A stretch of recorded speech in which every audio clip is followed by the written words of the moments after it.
How are you tracking, Sol? Um,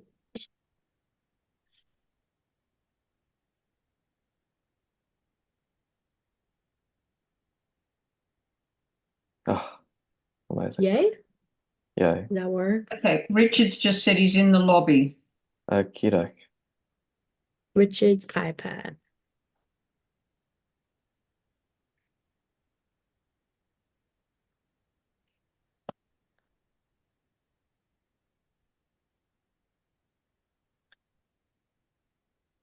Richard, hi. Hey, Very good to have you. hey, no Hello, worries. Richard. Alrighty. Well, knowing that you're a bit pressed for time, let's crack on, I reckon, and let Yeah, no people in. worries. You let me know when we're ready to go, Sol. I think we're ready. I'm just like making sure that people don't have access to do anything before I let them Want me in. to admit all? 1 second. I'm just turning off all the powers so that they Okay. can't like do things. All right, I'm ready. Should I disable the waiting room? Let's do it. Yep. Okay. Thank you. Woohoo!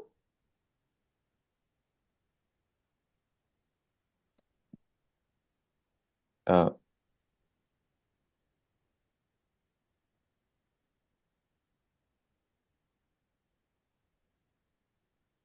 okay. Looking at everyone rolling in, I'm hearing a bit of feedback. So if everyone could make sure that your microphones are turned off for the moment. Wow, look at everyone rolling in. This is amazing. Thank you very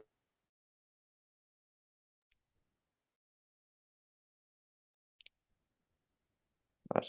Thank you very much for being with us here on this Monday night for the second in our series of webinars on just transition and solidarity. My name's Zach. I'm an organizer with Rising Tide. I'm coming to you here from the Greenpeace office with these beautiful downlights, which really are perfect for the camera. But we're going to get going now. Thank you very much for joining. I'm going to start by doing an acknowledgement of country because we are on this continent on stolen land at all times. At the moment, am on Gadigal country in Sydney. I'd like to pay respects to elders past and present because we recognise the intersection between First Nations justice and climate justice. And also, as we're talking about worker rights and sort of a new economy, we need to recognise that any sort of world that we want to build needs to deal with the issue of colonisation with clear eyes, and that includes economic justice, I think. And you can see that across the course of history, the union movement has played a really large role in supporting that march towards justice. As we proceed, I'd like to invite you to introduce yourself in the chat. If you'd like to say what country you're coming from, that would be amazing. I'd also like to pay respects to the elders of Wabakal and Warramia country, which is around Newcastle. So tonight we're continuing that critical public conversation that we started with webinar one on in the At the Coalface series. I hope many of you were there. About that profound transition for the Hunter region and beyond, the transition away from mining and exporting coal and towards renewable energy. Before I run through the plan for tonight, some quick housekeeping, which has already started to be done by Sol, our tech person. Please stay on mute, but do turn your camera on. It's nice to see everyone's faces, and at the end, we'll be doing a photo. Use the chat box for questions, comments, ideas. We'll download the chat box so we make sure we capture your questions. And do please preface them with all in bold text question, as Sol is posting in the chat box now. That'll help us respond and to collate questions for the speakers. We're recording this webinar so we can email it to those who didn't make it and share it on the website as well. So if I could get the next slide, Sol, that would be wonderful. I've started our introduction and overview.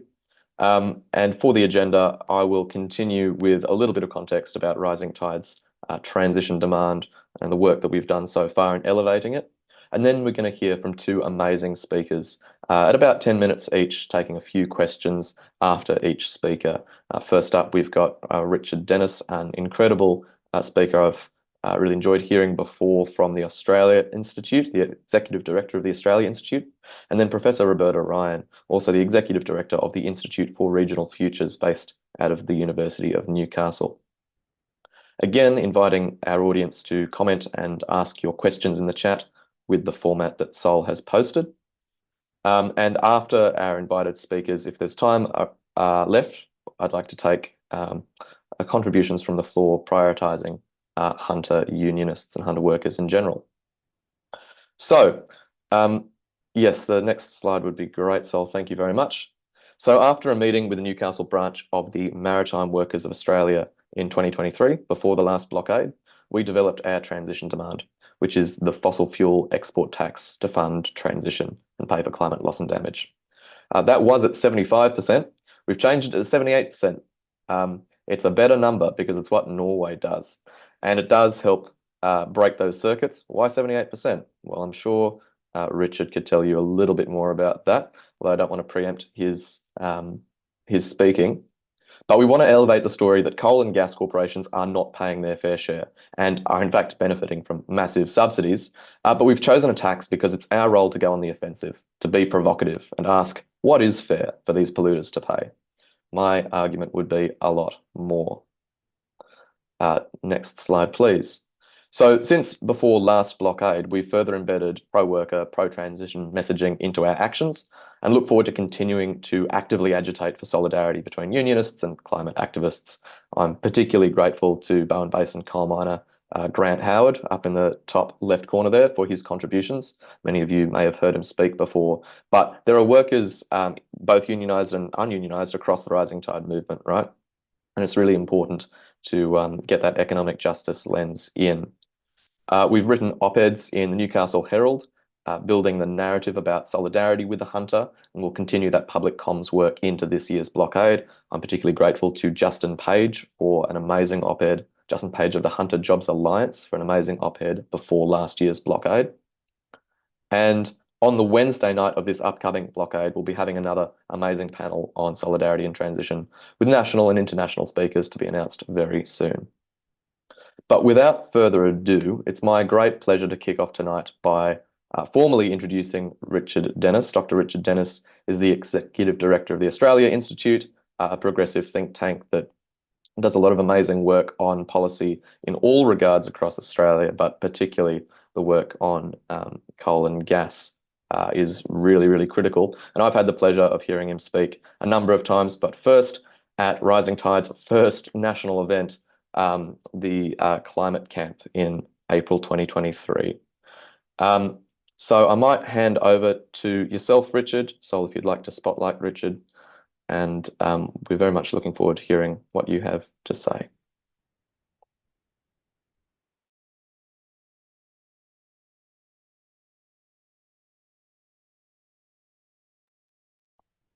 As is the way these days, the mute button is our worst enemy. Wasn't me this time though. It was you guys. It was us. My apologies. And by the way, I'm not actually sitting in the Australia Institute office. That's a fake backdrop. Makes me look like I'm always at work, which I'm not. Hey, thanks so much, Zach, and thanks for everybody for your interest in these, literally what I think are the most important topics in the world. And thanks for spending a weeknight talking about them with me, with anyone. It's so important that we do this kind of work. So thanks to whoever organised it, and thanks for all caring about this stuff. Look, let me just kind of start with some big picture stuff, because I could talk all day. I could talk for decades about this. I have, but I want to say some things that are hopefully useful to you guys, and then leave plenty of time for you to ask me a few questions. I'm an economist. I grew up in Newcastle, actually. I used to lecture economics at Newcastle Uni. I've taught economics most of my life. I choose my words very carefully. The Australia Institute and myself are still standing because I can back up everything I'm about to tell you, and happy to circulate some resources. I don't have any PowerPoint for you tonight, but happy to send some resources if you want facts for this. But again, I'm choosing my words carefully. I'm speaking literally. Australia does not rely on the fossil fuel industry for all of our economic growth and prosperity. We do not. We never have, and we never will. To give you an example, go back to 2015, there was almost no gas exports from Australia, just the Northwest Shelf. There was no gas getting exported from the east coast of Australia at all. We only started this massive task of becoming the world's largest LNG exporter around the time we were ratifying the Kyoto Protocol. So to be clear, the economy is not built on fossil fuels. It's not. I'm not mincing my words here. It's not. And this is backed up by top secret data pulled together by well-known leftist organisations like the Australian Bureau of Statistics or state and Commonwealth budget papers.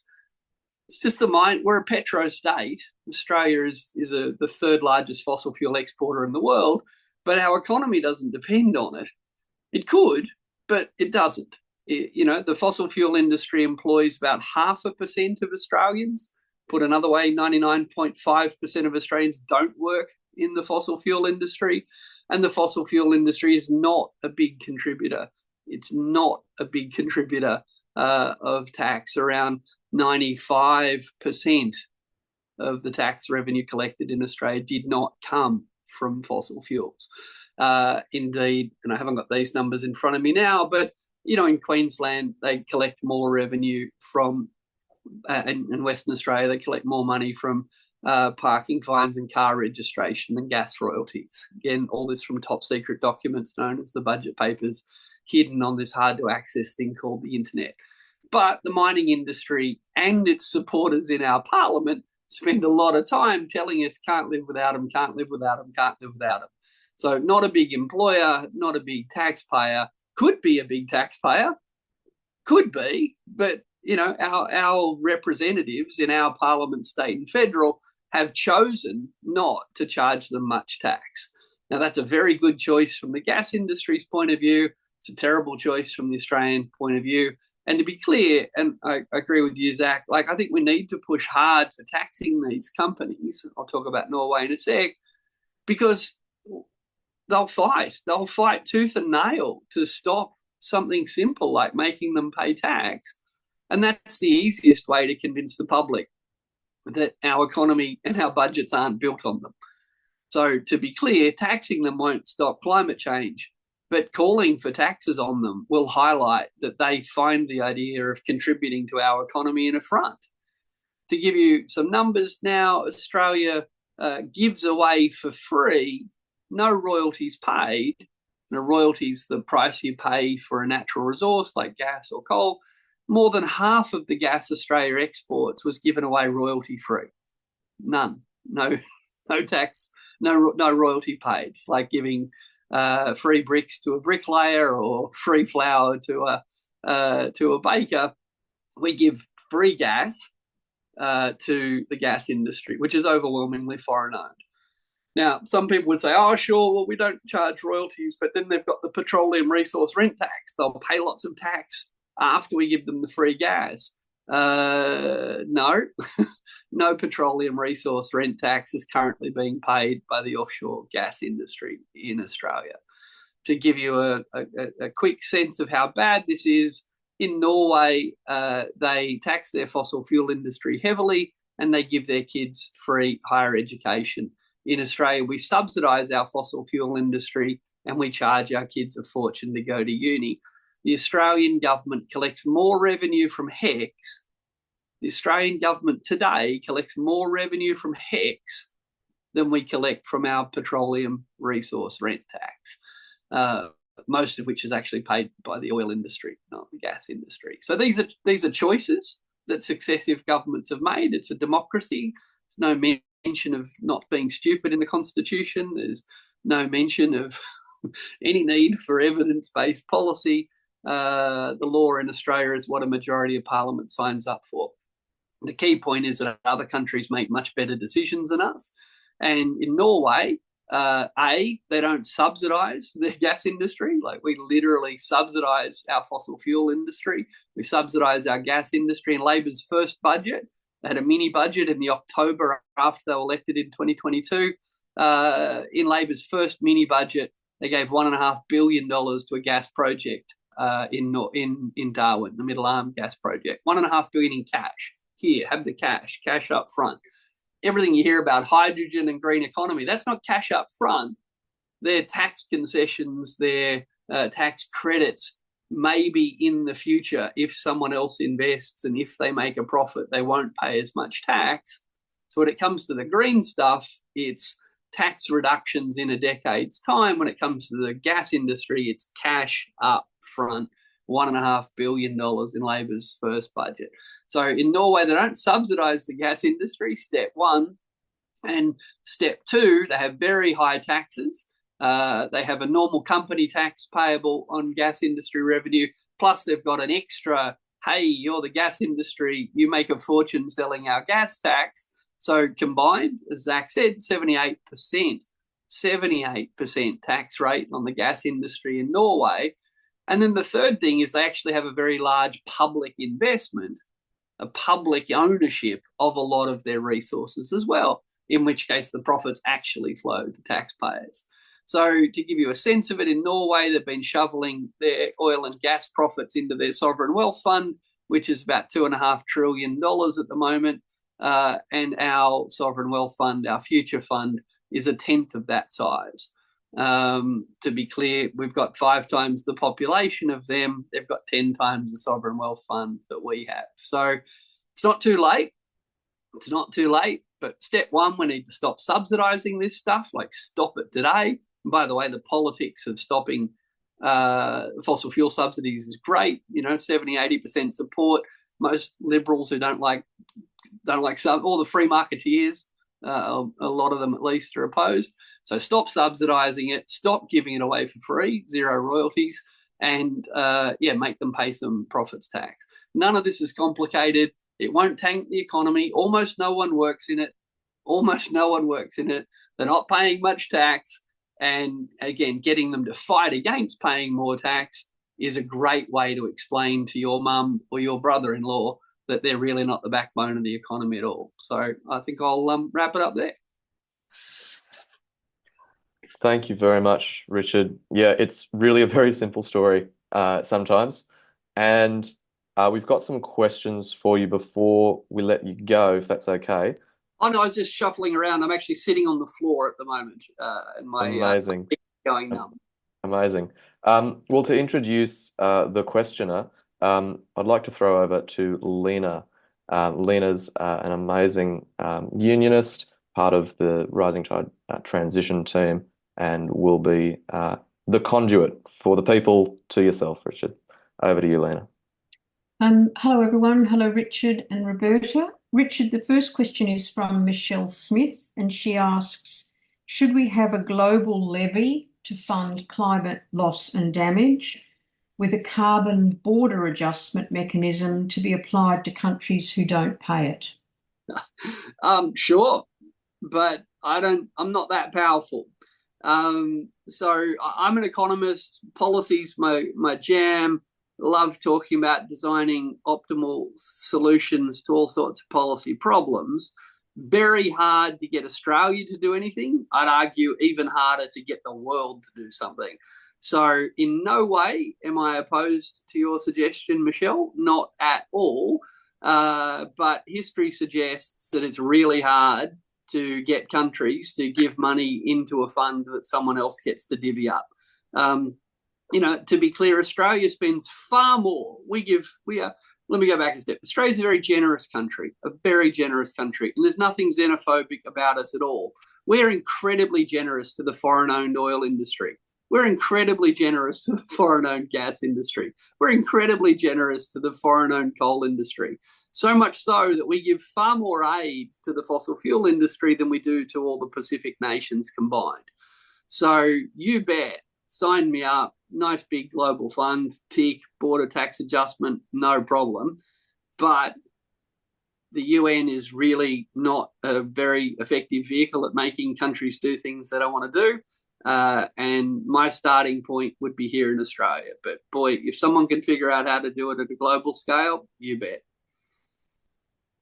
Okay, thanks, Richard. The next question's from Annie McLaughlin.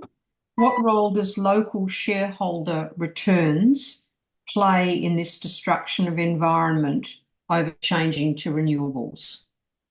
Look, not much at all. And to be clear, I'm talking about fossil fuel exports primarily today. Australia is the world's third largest fossil fuel exporter. Saudi Arabia 1, Russia 2, Australia 3. Arguably, we're now the second. Looks like we might have pipped Russia, but I'm going off the numbers I trust the most, which are ours, which say we're third. So we're one of the largest fossil fuel exporters in the world. Now, what you get in Australia is a sort of phony political fight between the Coalition and Labor about domestic climate policy. So, you know, the Liberals love to talk about nuclear and Labor love to talk about renewables.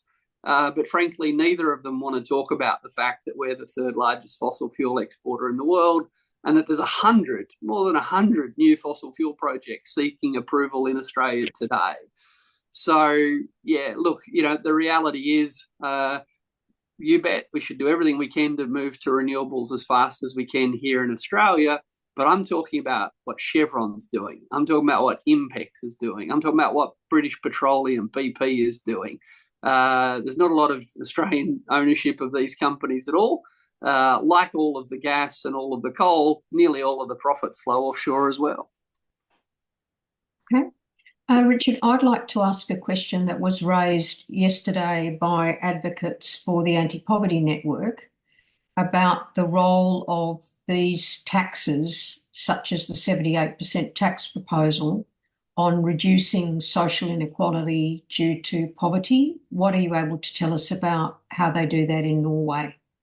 Well, you know, Norway's one of the richest countries in the world. It has free university education. Almost no one goes to private school.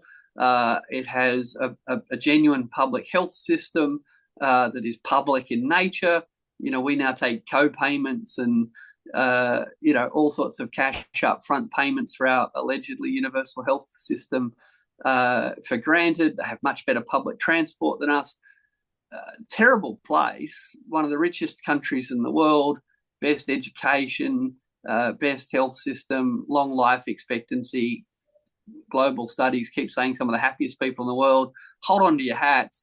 They're one of the highest tax countries in the world. They don't just tax oil and gas heavily, they tax income heavily, they tax wealth heavily, and then they take all that money and they spend it on nice things. So in Australia, neoliberalism has trained us to believe that tax equals inefficiency. This is not economics. There's no economics to back that up. Literally, the richest, healthiest, best educated, highest productivity growth countries in the world, according to the well-known leftists at the International Monetary Fund and the World Bank, are Norway, Denmark, Sweden, Finland. These are the highest tax countries in the world. So, yep, we should tax oil and gas. We are absolutely, as Joe Stiglitz, Nobel Prize-winning economist, said, it's a no-brainer. The Australian Institute's hosted Joe out here a couple of times in recent years. He just can't believe that we would give our gas away for free. But we should tax it and we should spend it on nice things.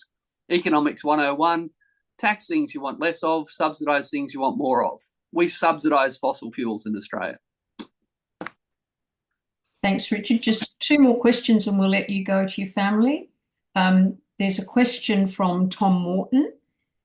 Fuel tax credits make up a lot of the subsidies to fossil fuel industry and lots of small businesses and tradies benefit from this scheme. Doesn't this make it politically much harder to get rid of? Apparently. Doesn't make subsidising fossil fuels a good idea. Entirely, it's a democracy. Like, we can do whatever we want. As Scott Morrison showed, we can spend a lot of money in marginal electorates and we can starve safe Labor seats of cash if we want. That's how our democracy works. If we want to subsidise diesel use by some small businesses, we could do that. Economics says we shouldn't, science says we shouldn't, but if your sense of politics is we should, fine, we can do that. But let's be clear, the absolutely overwhelming vast majority of the fuel tax credits go to the mining industry, not just the fossil fuel mining industry, the mining industry. Twiggy Forrest says they're worth $300 million a year to him. BHP say they're worth $500 million a year to them. And If you look at BHP is building a mine in South America at the moment with electric trucks. They're using diesel trucks here in Australia. Why? Because we make diesel so cheap for them. So, Tom, whatever your version of politics is, I'm an economist, you do you. But it's a fossil fuel subsidy. It costs a lot of money. We can leave it there because we don't want to upset some farmers. We can let the farmers hang on to it, even though that's a dumb idea. Like, I don't know. But to be clear, it's a fossil fuel subsidy. The OECD, run by that well-known lefty, Matthias Cormann, former Liberal finance minister, says it's a subsidy. I think you shouldn't subsidise things you're trying to transition away from. But if other people want to do that out of their sense of political pragmatism, good. I just want to stop most of it. I'd like to stop all of it, but if we can agree on most would be better than none. Okay, and one final question from Zach. Now, this is the really easy one. From your perspective, Richard, what does it take to undermine the power of the fossil fuel industry? A willingness to call it out. Power in Australia is the ability to talk shit and get away with it. The reason I check my facts carefully is I'll get fact checked. I'll get ripped to pieces if I make a mistake. These people just lie to people all the time. So step one, you need to be willing to confront that power. I'm talking a rising tide, so that's not a big challenge with you guys. Step two, we need to really be confident, and we need to keep things simple, which is everything I'm trying to do tonight is me trying to show people that this is simple. These are choices about our priorities. This is not highfalutin economics. It's not fancy tax engineering. It's just literally about our national priorities. And that's what democracy is for. And we need to put enormous pressure on state and federal governments who continue to approve new fossil fuel projects and who continue to subsidise the opening of new fossil fuel projects. It is just obscene. But the minute we go down the sort of tech bro Twitter hot take, let's make it complicated, we lose. We leave everyone behind us. That's why I make the point about we collect more revenue from HEX than we do from the PRRT. It's just we need to hold a mirror up to our fellow citizens and say Australia is one of the richest countries in the world. We choose not to increase unemployment benefits. We choose not to help women fleeing domestic violence. And we choose to subsidise the fossil fuel industry. When we fall into the trap of saying, oh, we're poor and where will the money come from? Well, there's money everywhere. There's money sloshing around. If you're a gas project, we'll give you cash up front. So, keep it simple is my plea to everybody. And you bet, if we didn't subsidise fossil fuels, a lot less fossil fuel projects would go ahead. That's good. And we could solve a whole bunch of urgent problems while we're at it. Thank you. Thanks, everyone. Amazing. Thank you very much for your time, Richard. Cheers. And everything, all the stuff I've said, it's all up on the Institute website. We have policy school every couple of weeks now where we try to train people in how to do this stuff. We've got 2 pages galore. Yeah, happy to circulate some stuff through you guys. But our job as a think tank is to put arguments and evidence and confidence into your hands. So thanks for having me along. Thank you very much. We'll be distributing those to all that have signed up to the webinar and hopefully further than that as well. Right. And yeah, it's a really, really good point, right? That false complexity undermines agency. The story is simple, and our story as Rising Tide is get amongst it. Take that truth to power in a very direct and material way. Love it. Thanks, everyone. Thanks for your time, Richard. Thank you. It's now my pleasure to introduce Professor Roberta Ryan, who is, as I've said, the founding executive director of the Institute for Regional Futures, an amazing new body at the University of Newcastle. She's also the university's inaugural professor of local government and has worked across the public and the private sector as an advisor.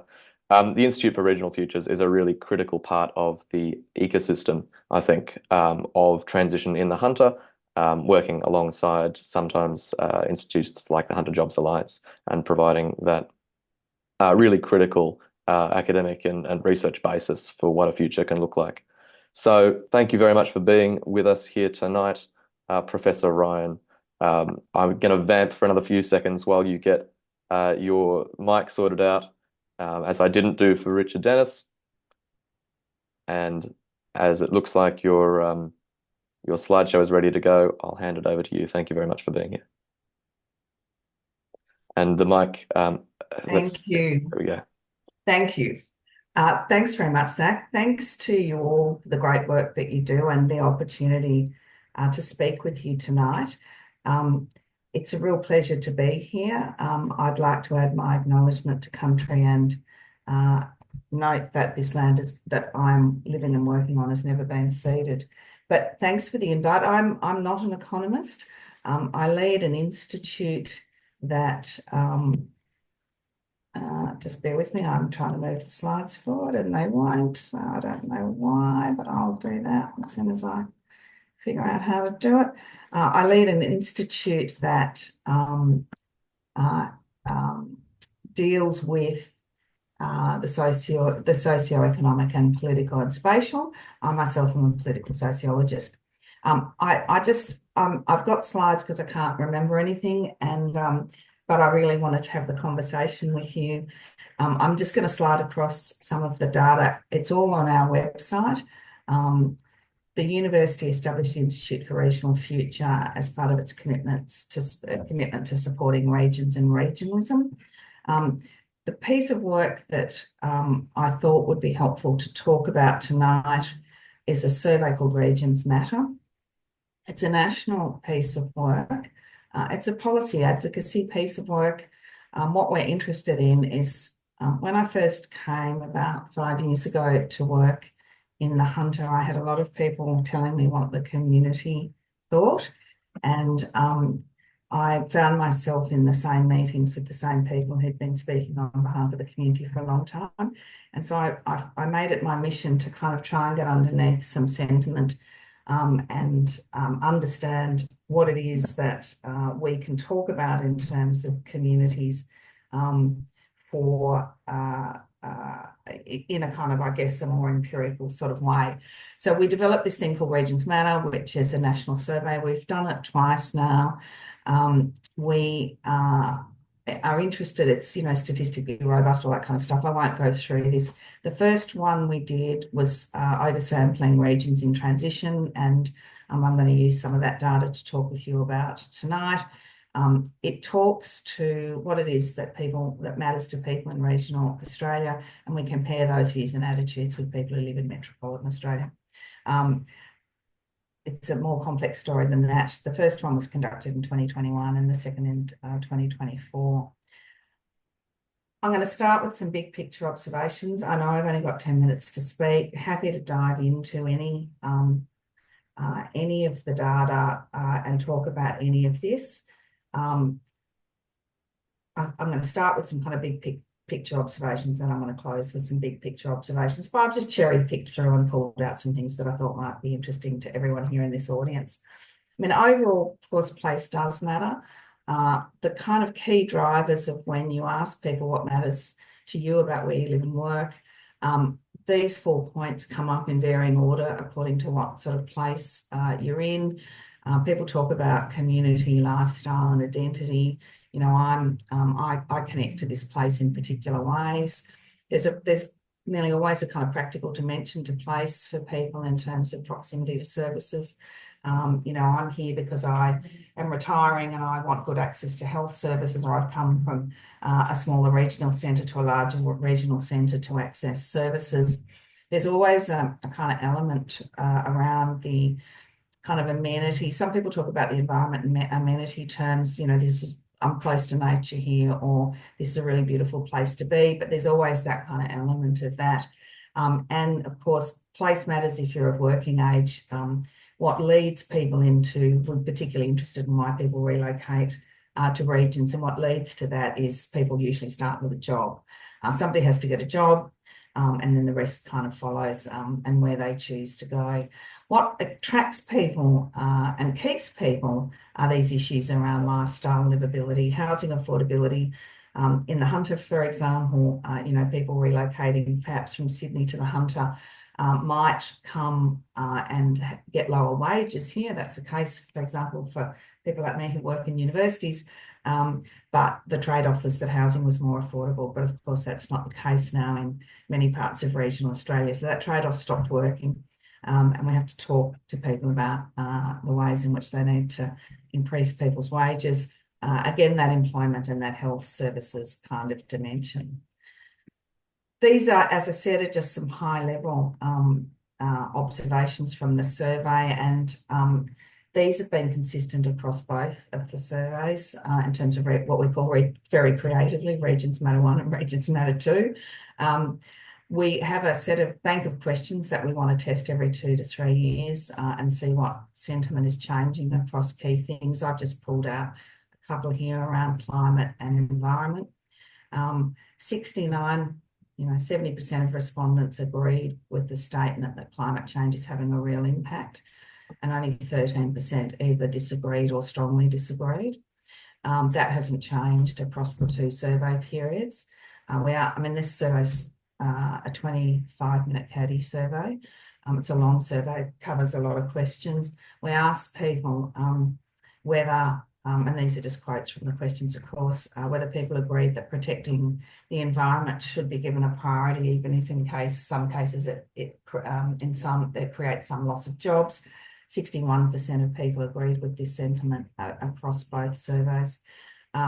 We also asked people if they felt government was doing enough to tackle climate change.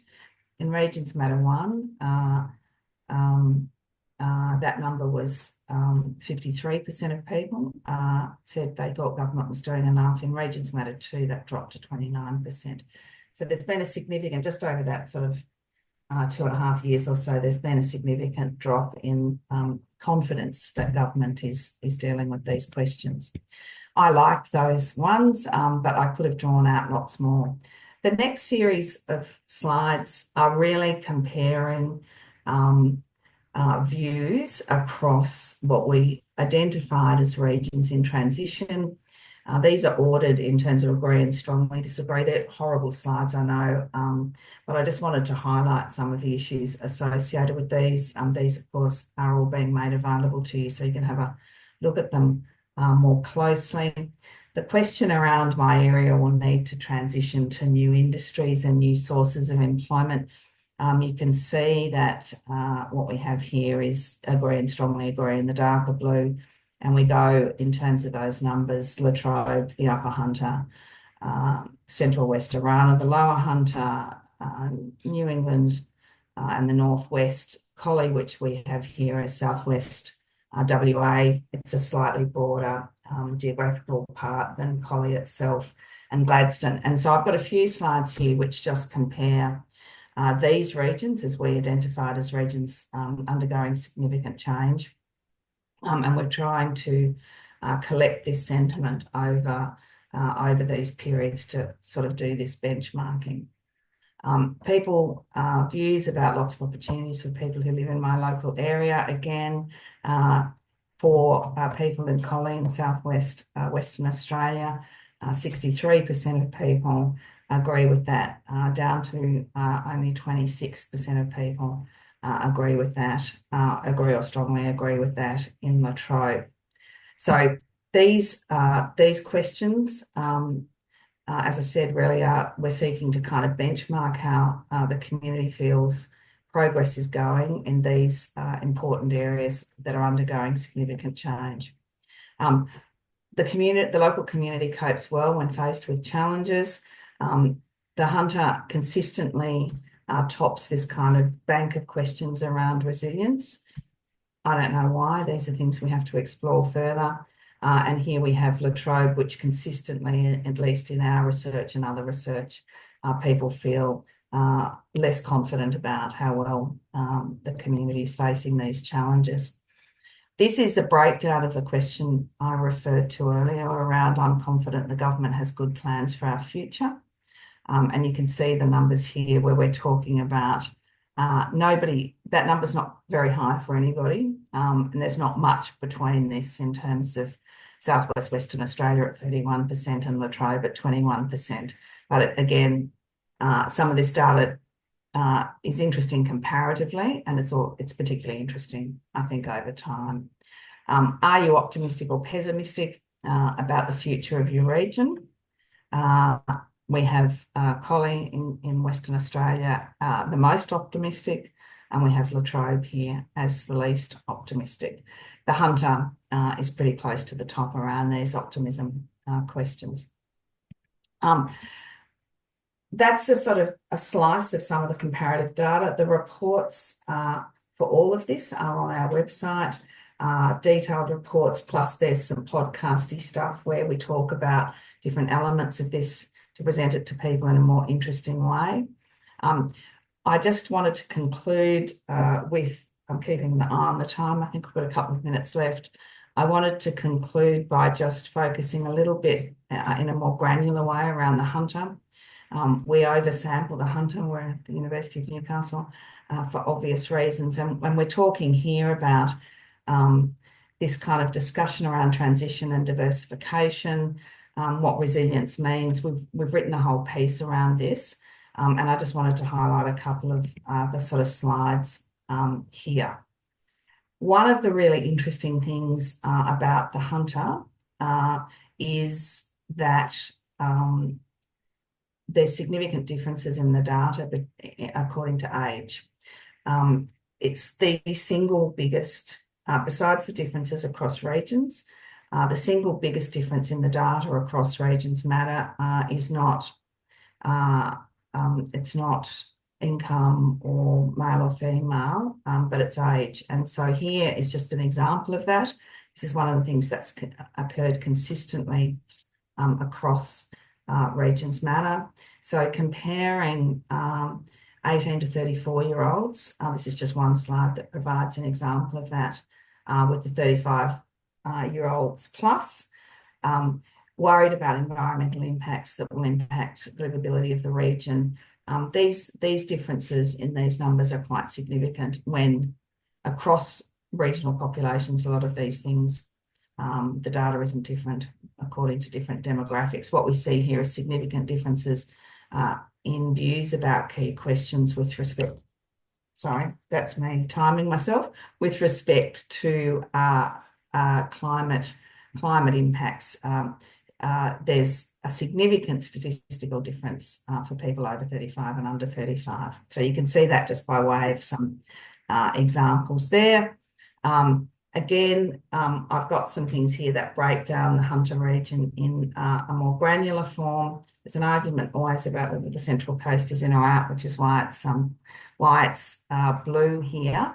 And obviously parts of our region here in the Hunter are facing differential impacts. Of course, the Hunter region's been in transition for a good 30 years. We talk about it as if it's something new, but of course it's moving from south to north. And so you see a lot of this represented in some of this data. And I just wanted to conclude with this highlights again some of the age questions, but in terms of overall in regions matter, 60% of survey respondents agreed that protecting the environment should be given priority. And now we're at 24% overall of survey respondents that think governments have good plans for us in the future. So I'll stop with that. Very happy to answer any questions. As I said, there's a lot of data there. We try and put everything on the website and we try and do that in a way that we hope is as accessible as it can be with various ways in which it's presented.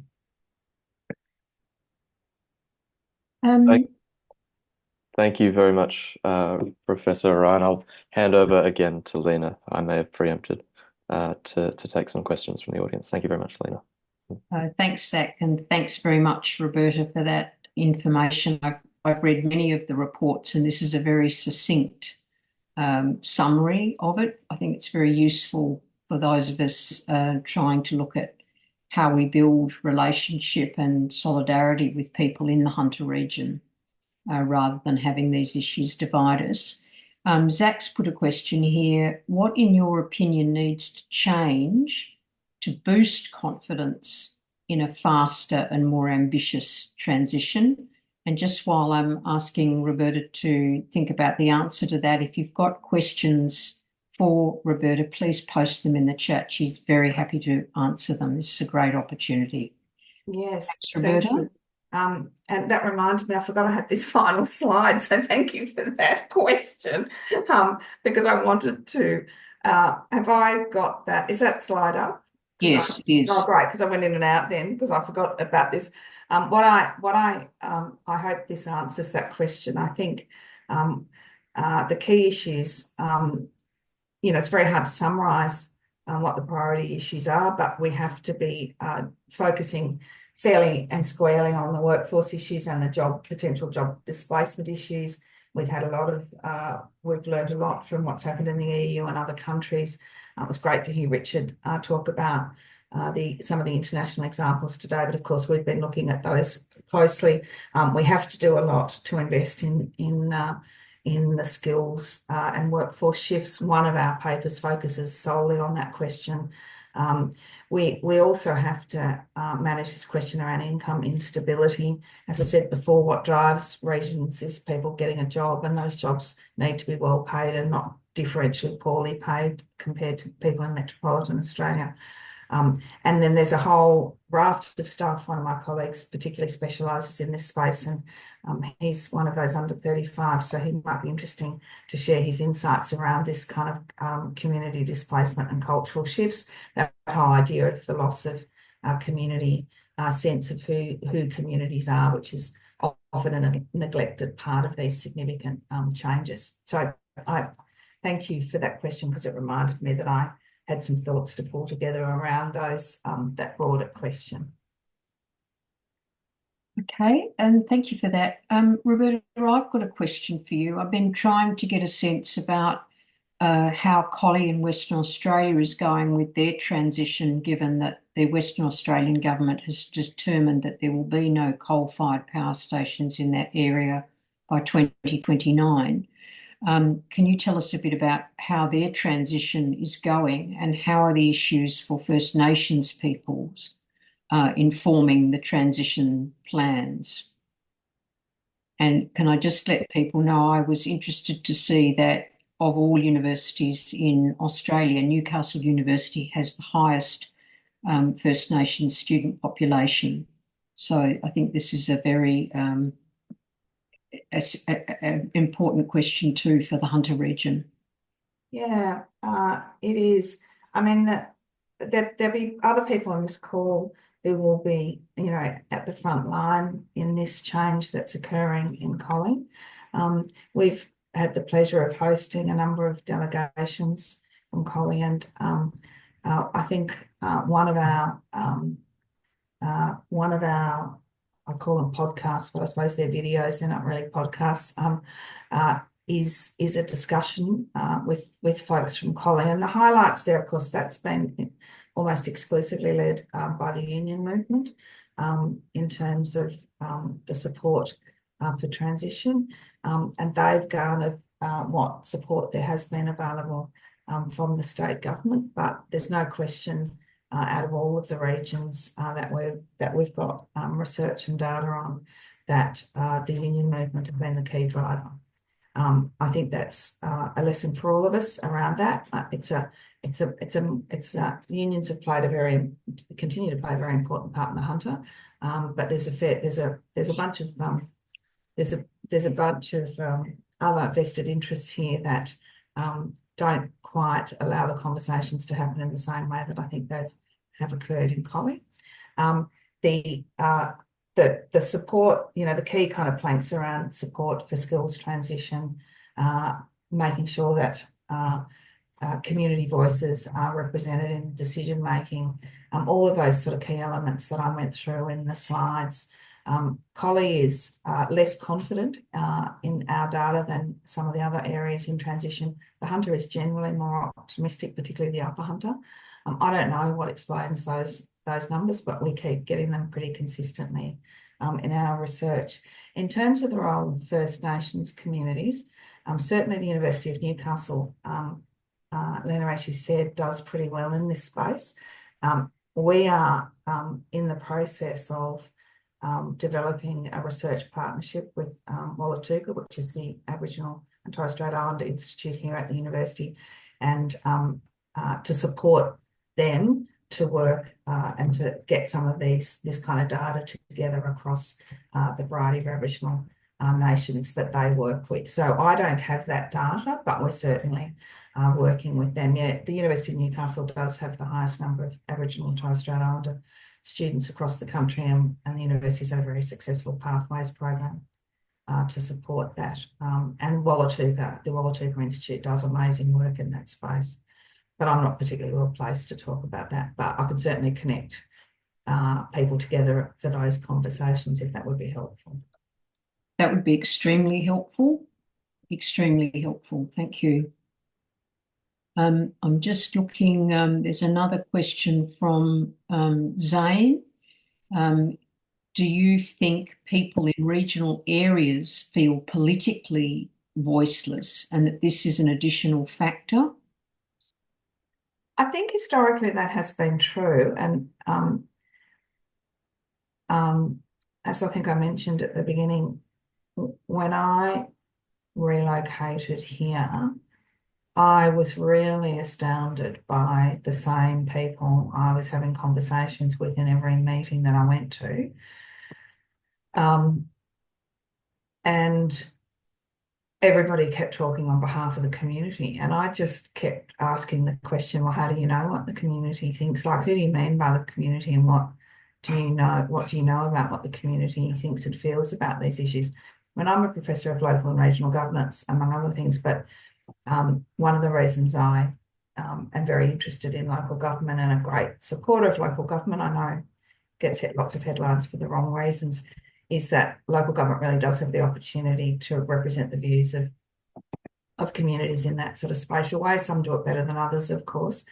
But in terms of communities feeling powerless, I mean, regional local governments across Australia are way and above the most financially stressed.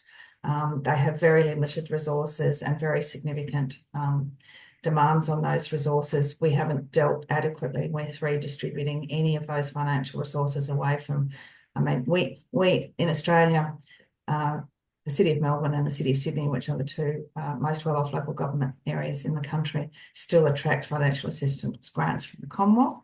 None of that is, in my view, that should stop, and that should be redistributed to those regional communities so that they can work more closely and understand that. I could go on at length about how it's difficult to enable the voices of regional Australians, but part of this research was to do that. This is the first time at scale there's been ongoing survey research around the views of regional communities.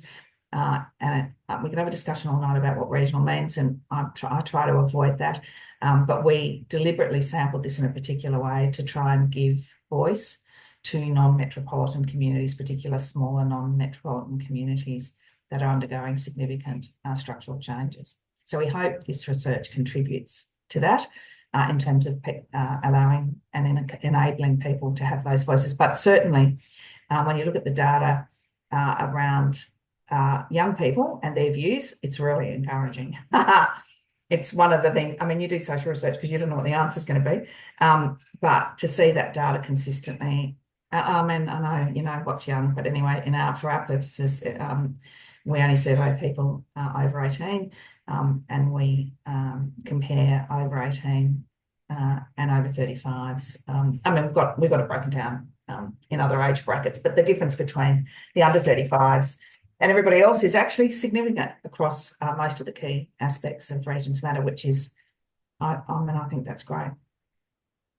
Okay, thank you for that. Hopefully that's part of a kind of, you know, moving things forward, you know, enabling some of these voices, hopefully. Yep. Thank you. There's a question here from Kerry. In the vacuum of plans from government, what are you seeing in the organisations themselves? For example, are you seeing any BHP-like transitions which was designed and managed by the company? For example, the Port Authority is seeking more container ships to replace the reduction in coal ships. Thank you, Kerry. Yeah, Kerry, that's a really great question. People who have been in the Hunter much longer than me, you know, have first-hand experience of the so-called BHP transition. I certainly see the legacy of some of that at the university, and community views about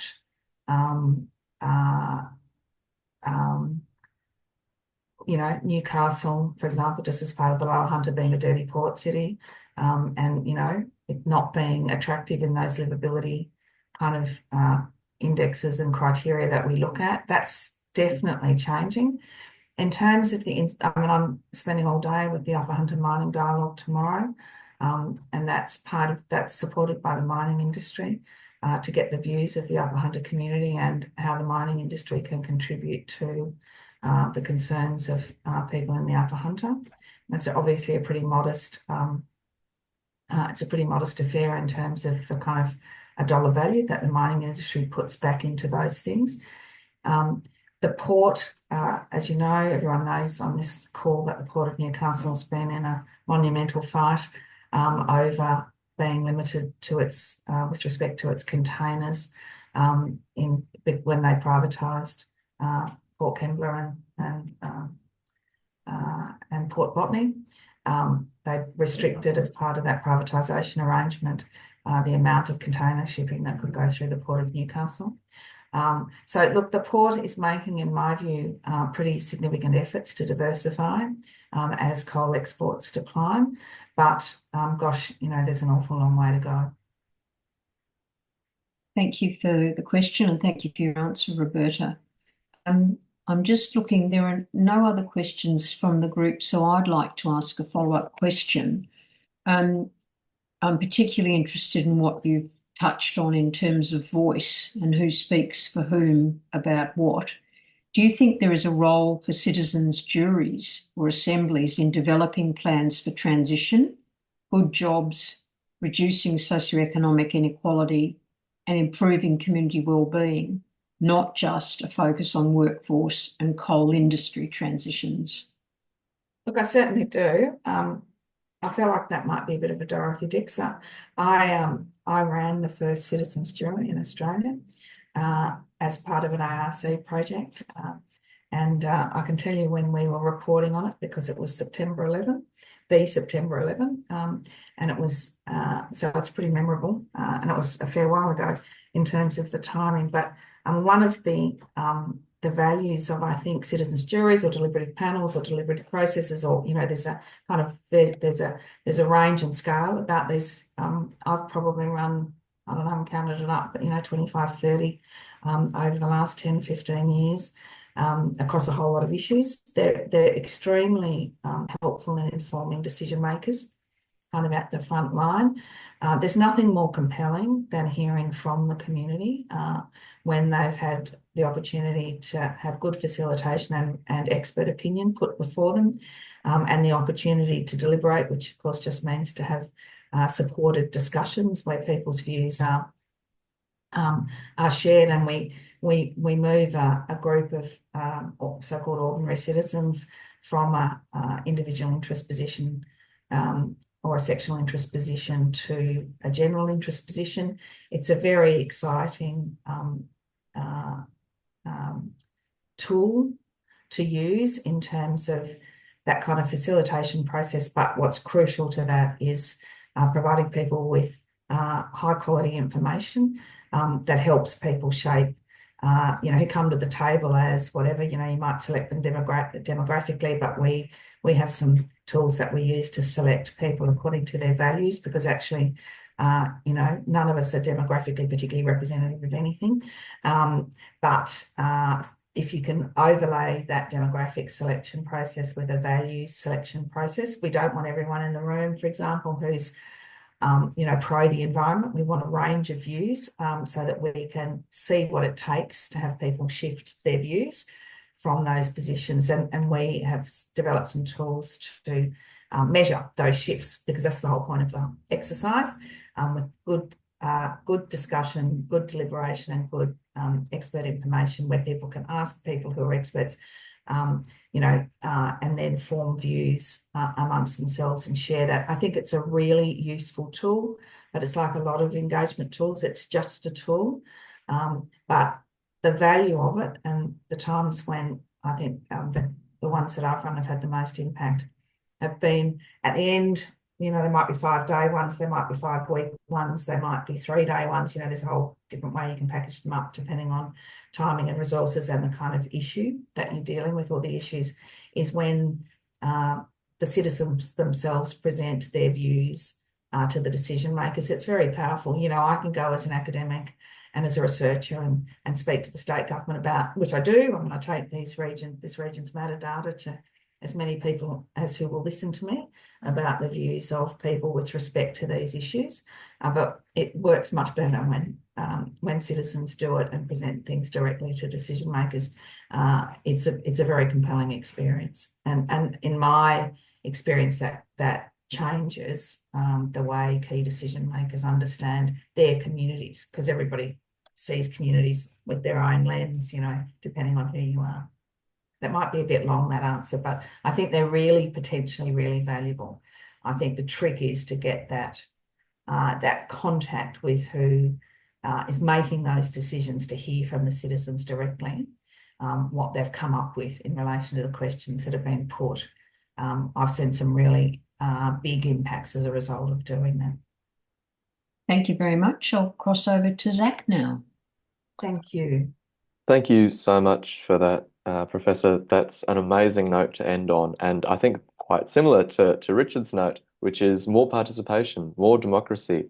These are not arcane economic questions that can only be worked out by specialists, with university degrees, etc., etc. Although we very much value our specialists with university degrees, but at the end of the day, it's politics, right? And politics is about power. And we don't have the money, but we have the people, and that really is the strength of I think rising tide and of every democratic movement throughout time, is getting the people involved and speaking truth to power. And then again, not just speaking truth to power, but backing it up with action. So that's a really inspiring note to end on. Thank you very much for your contributions tonight. And I've been looking through the chat. People are thrilled to hear the data that you've been presenting today. I'm thrilled to be publicising it in our comms.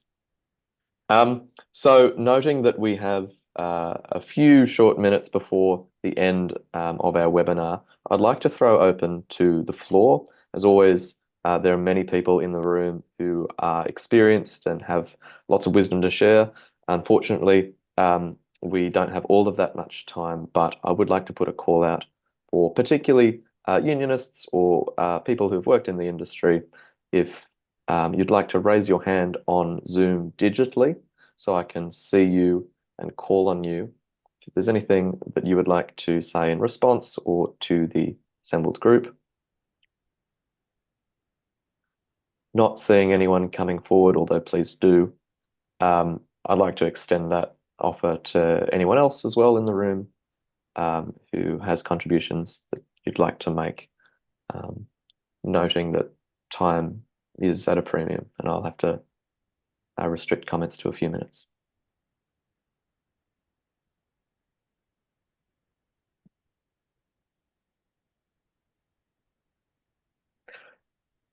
In the absence of anyone particularly stepping up, perhaps that means that on a Monday night, everyone wants to go away, which I completely understand. But I would take this opportunity to encourage you all to come to Wednesday night, just before, well, during the People's Blockade. That'll be Wednesday, the 20th of November. We're in Newcastle on the beach, or very close to the beach. We will be having our in-person at the Coalface Solidarity and Transition Forum with a number of amazing speakers to be announced very, very soon.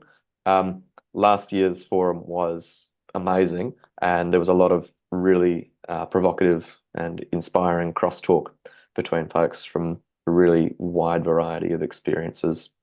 And that's what it is all about, ultimately, is bridging those gaps, bringing our communities closer together, and making sure that it is us, the people, not them, the corporations and the private profiteers, who end up making decisions, that are relevant to our lives. So So just while I wrap up, if you could put the final slides on the screen, that would be amazing because, yeah, the call to action tonight is register for the blockade.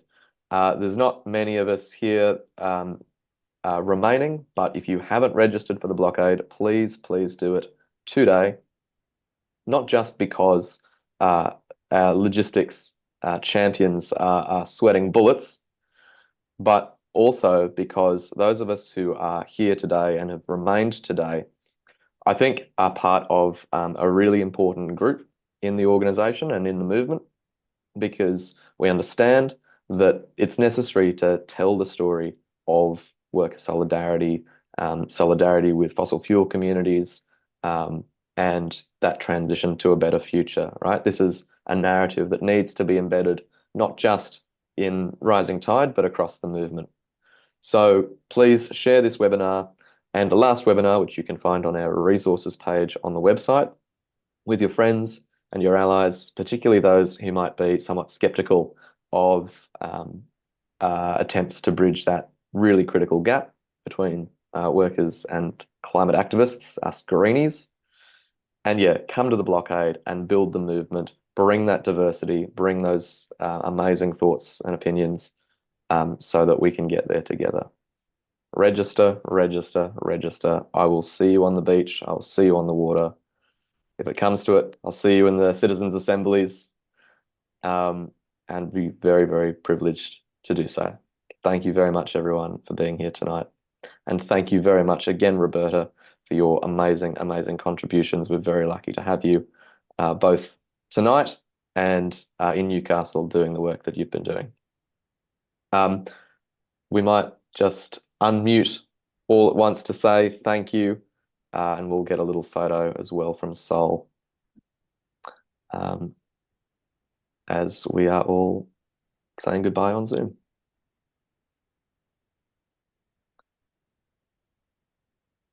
If we're all able to unmute. Sorry, no one can unmute themselves because I haven't given them any powers. You No should have one- powers now to unmute yourself if you would like to. Great, thank you. Maybe. Thank you. Bye. Thank you. Thank you. Bye-bye. Thanks, That's everyone. Thank you, Roberta. Thank you, Zach. Good night, everyone. Bye. Bye. Bye. Thank Bye. you. Bye. Good night. Bye. Thank you all. See ya. Alrighty. We'll call it there. Thanks very much, folks. Enjoy the rest of your Monday night. Okay, thanks.